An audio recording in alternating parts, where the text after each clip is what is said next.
Oh yeah.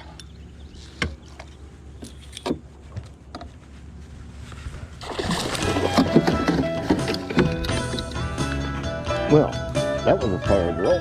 Jeez Louise. Get my cameras going. He's been shaking his head a bit.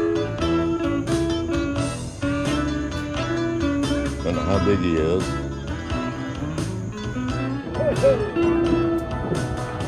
Are we running? Yeah, we're running. Okay. See what you mean.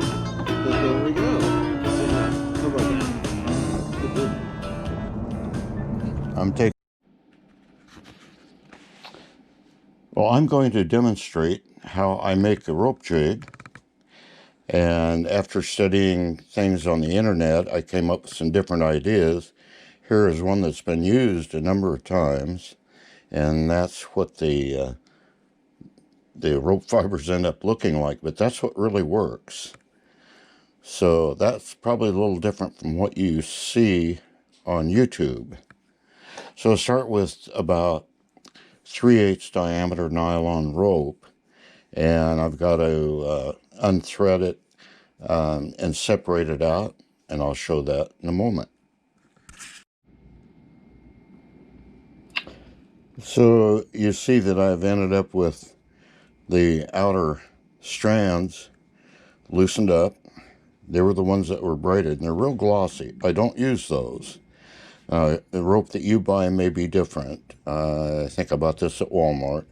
And inside are some fibers, which I take off are of no value. And I separate out the fine strands because these are ideal for tangling up in the teeth of the gar. And you'll notice I use a fairly long piece, even though this rope jig looks a little bit short, but you want to have plenty of extra because you're going to double it back, and I'll show that in a minute. The parts that you'll need will be the real fine fibers out of a nylon rope. And that's maybe 7 inches or something like that. And then I use a barrel swivel. It's just a cheap brass barrel swivel. But that gives me 2 locations to tie to, and that's the only reason for it. Plus the eye, of course, to tie the leader on. And then some leader. I use 20-pound test, not because it's really that necessary for fighting the fish, but their teeth can really cut your leader quick. And then I use about a 5mm bead, different colors, just for kicks and giggles. We try chartreuse hot paint. In this case, I've got a metal color going. And then I'm going to see next would be a safety pin. And the reason for the safety pin is to be able to attach some cut bait. I use pieces of brim because that's a local fish. And the idea is to have the cut bait something they're familiar with. So, and then finally, I use a number 5 split shot. I tried it with no weight, heavy weight, and number 5 split shot is about right. So the next step is to prepare the tying thread, which I use Power Pro 10-pound test braid.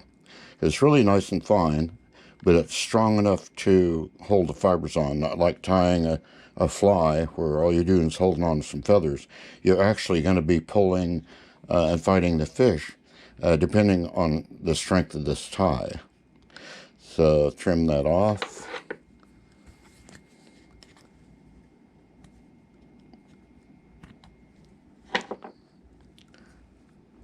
And then I'm going to lay the fibers onto the barrel swivel, and just a little bit of an overlap, about like that. And I'm not getting fancy, just making sure it's there. You want to have that overlap because now what you're going to do is pull that loop over the fibers, and you're going to use one of the twisted areas of the barrel swivel to tie to, so it gives you some security. So I'm going to put a few wraps around there, and then use a couple of half hitches, just kind of an overhand knot. Make sure you're always going on the same. So after you've done several half hitches, now remember we're going this way. It doesn't matter which way you go, as long as you're pulling against the thread and always in the same way, or else it'll want to unwind.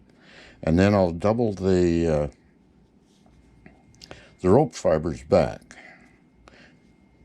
and that is one of the main reasons for the barrel swivel. So now I'm going to be catching all of the fibers doubled over, and that's the secret to it. So after we've thrown a few half hitches around the fibers that are doubled back, now we've got everything included in the tie-off with the Power Pro braid. So now we can just cut that off, make sure everything was pulled tight.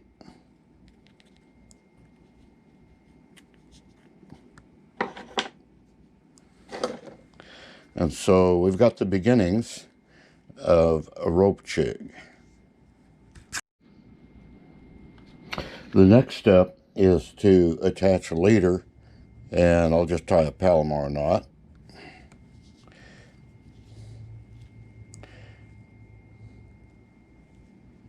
Because we're not worried too much about the action.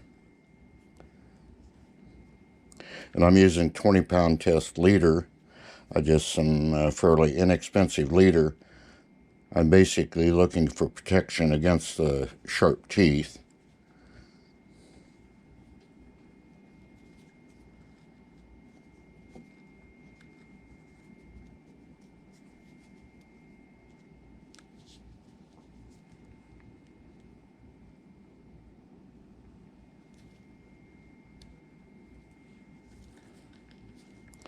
Snip that off.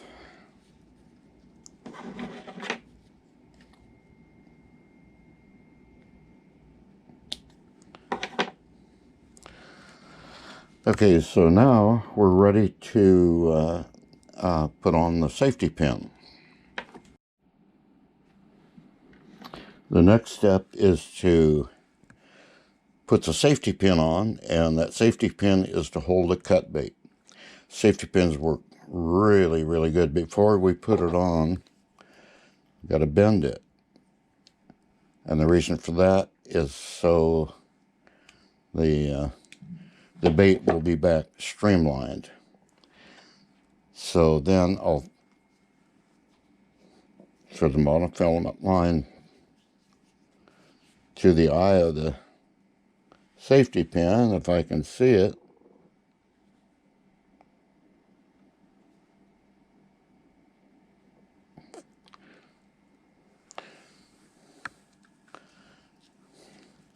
And so end up with this. You see how the safety pin slides right down over the leader, but it's bent down and streamlined alongside the lure.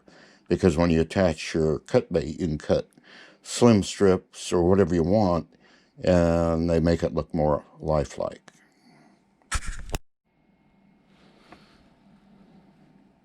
The next step is to put the bead on, and the only reason for the bead is to hold that safety pin in place. So that means the bead can't move. So you secure it by going doubling through.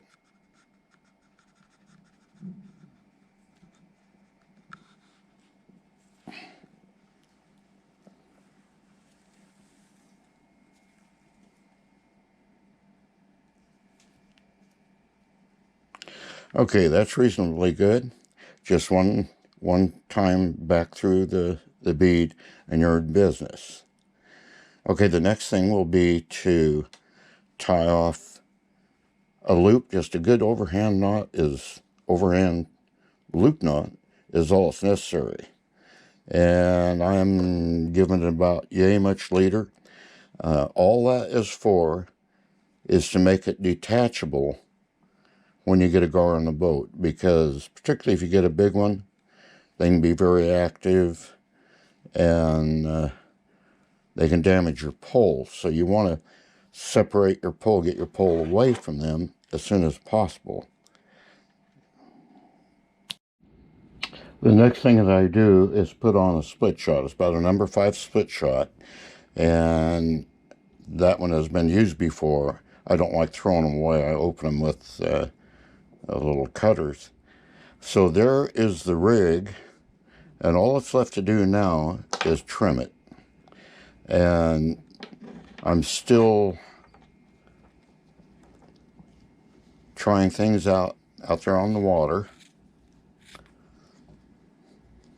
because I've only gone several times. But what I've found is it's very important to taper it, because you'll see in one of my video clips where I start out with one that has not been trimmed and just really didn't get much reaction on it. Now that doesn't look like much yet, but once it's out there in the water, that will flex, and that seems to attract him.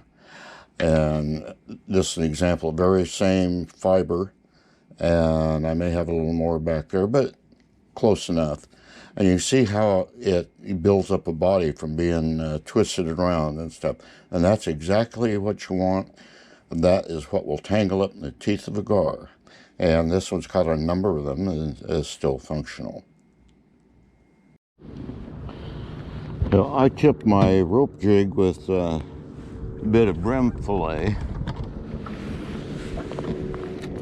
because I think it is important to have a certain amount of flavor on there. And the design that I'm using now is with a safety pin to hook the cut bait up with. And the reason I'm doing that is because it offers very little opportunity to get your line or the hair snagged up, because the system is designed to snag up in a gar's teeth, and it will snag up on itself. So this is what we end up with, and I'm going to put some weight on it. And I just left this long, so I've got to trim this down, and not really sure what we're expected. We haven't been able to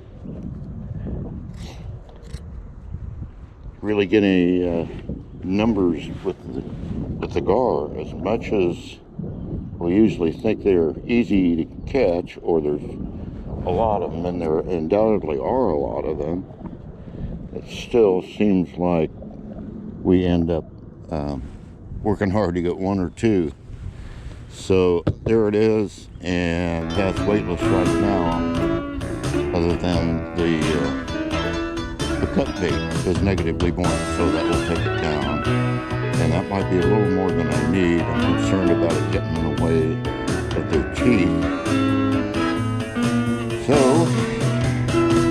we'll get ready. We're going to run 2 poles today, one casting and working the surface, and then one dredging down deep.